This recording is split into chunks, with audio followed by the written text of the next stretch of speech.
Araku parliament అభ్యర్థి కొత్తపల్లి గీత ప్రచారంలో భాగంగా పార్వతీపురం మన్యం జిల్లాలో ఉమ్మడి పార్లమెంటు అభ్యర్థి కొత్తపల్లి గీతకు జనసేన, టీడీపీ, బీజేపీ పార్టీ శ్రేణులు భారీ బైక్ ర్యాలీతో స్వాగతం పలికారు. ఆమె మీడియా సమావేశంలో మాట్లాడుతూ తాను ఎస్టీ కాదని, అన్నవారిపై చట్టపరమైన చర్యలు తీసుకుంటానని, ఎన్నికల సంఘానికి ఫిర్యాదు చేస్తానని అన్నారు. రాష్ట్రంలో జరుగుతున్న అరాచక పాలనకు అంతమొందించడానికే కూటమి ఏర్పడిందని, పార్వతీపురం మన్యం జిల్లాలో ఉన్న సమస్యలపై అవగాహన ఉందని, సమస్యల పరిష్కారానికి కేంద్రంతో చర్చించి సమస్యలు పరిష్కరించే దిశగా కృషి చేస్తారని అన్నారు. ఎవరైతే ఉన్నారో వాళ్ళ పార్టీ నుంచి ఈవేళ సస్పెండ్ చేయడం జరుగుతుంది. వాళ్ళ మీద చర్యలు తీసుకుంటుంది పార్టీ. ఎందుకంటే పార్టీ చాలా మంచిగా చెప్పింది, మీరు ఇలా అపోజ్ చేయడం తప్పు, లీగాలిటీ తప్పు. ఇప్పుడు నేను కోర్టులో కూడా కంటెంప్ట్ వాళ్ళ మీద అయిపోతున్నాను, డిఫార్మేషన్ కూడా వేస్తాను, క్రిమినల్ కంప్లైంట్ కూడా పెట్టాను. ఎందుకంటే నా మీద మాట్లాడడం అంతా కూడా సబ్జూడియస్ మ్యాటర్, నా మీద కామెంట్స్ చేసే అధికారం ఎవరికి లేదు. అలాగే ఎలక్షన్ కమిషన్ కూడా కంప్లైంట్ పెట్టడం జరుగుతుంది, క్రిమినల్ చర్యలు చేపడతాం. అలాగే పార్టీ కూడా వాళ్ళని సస్పెండ్ చేస్తాం, సర్క్యులేట్ చేస్తాం.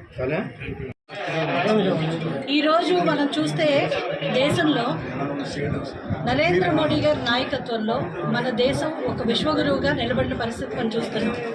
అలాగే ఆంధ్రప్రదేశ్ పరిస్థితి చూస్తే మళ్ళీ ఒక 20 సంవత్సరాలు వెనక్కి వెళ్ళిపోయిన పరిస్థితి. సంక్షేమం పేరుతో ప్రజల్ని మోసం చేసుకుంటూ, అభివృద్ధి శూన్యంగా ఉంటూ, ఈరోజు ప్రజలందరినీ, అన్ని వర్గాల ప్రజల వారిని మోసం చేస్తూ తన పబ్బం గడుపుకున్న ఒక సైకోపాత్ అంటే మన జగన్ని మనం చూస్తున్నాం. ఈరోజు ముఖ్యమంత్రి గారు జనాలందరినీ కష్టపెట్టి, బాధపెట్టి, ప్రజలందరూ ఇబ్బంది పడుతుంటే చూసి ఆనందించే పరిస్థితి ఈరోజు మనం చూస్తున్నాం రాష్ట్రంలో. అది చాలా చాలా బాధాకరమైన విషయం.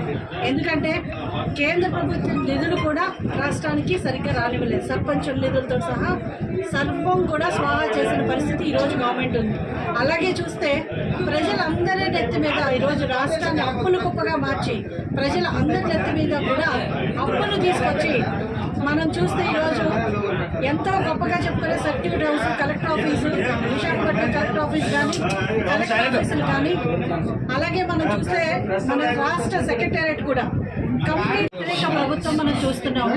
అన్ని వర్గాల ప్రజల్ని మోసం చేసి పబ్బం గడుకుంటూ రాష్ట్రాన్ని 20 ఏళ్ళు వెనక్కి నెట్టే పరిస్థితి మనం చూసాము.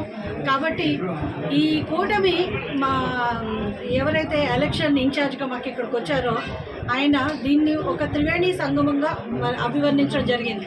ఎందుకంటే గంగా, యమున, సరస్వతి 3 కలిస్తే ఎంత పవిత్రంగా ముందుకెళ్తుందో, ఆంధ్రప్రదేశ్ అభివృద్ధి కోసం, సంక్షేమం కోసం చిత్తశుద్ధితో ఈ కూటమి పనిచేస్తుందని చెప్పడం జరిగింది.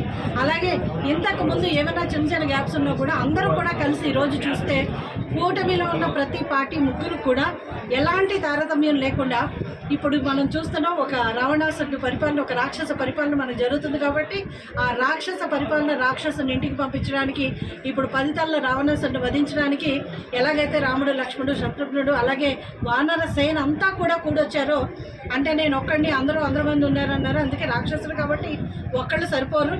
అందరూ కలిసి, ప్రజలందరితో కలిసి మమేకమై ఈరోజు ప్రజలందరూ కూడా ఒక నిర్ణయం తీసుకున్నారు. ఈ రాక్షస ప్రభుత్వం నుంచి ప్రజలు వాళ్ళు కాపాడుకోవాలని దానికి కూటమికి బ్రహ్మరథం పడుతున్నారు. ప్రతి ఒక్కళ్ళు కూడా ఈరోజు రాష్ట్ర అభివృద్ధి కోరుకునే ప్రతి ఒక్కరు కూడా ఈ కూటమి కోటేస్తారని మేము నమ్ముతున్నాం. ఇదే స్ఫూర్తితో ఇంకా రానున్న 40 రోజుల్లో కూడా ప్రజల్లోకి ప్రభుత్వ వైఫల్యాలు కానీ, మేమేం చేయబోతున్నాం అన్న మా ఉమ్మడి మేనిఫెస్టో కానీ ప్రజల్లోకి తీసుకెళ్ళడం జరుగుతుంది.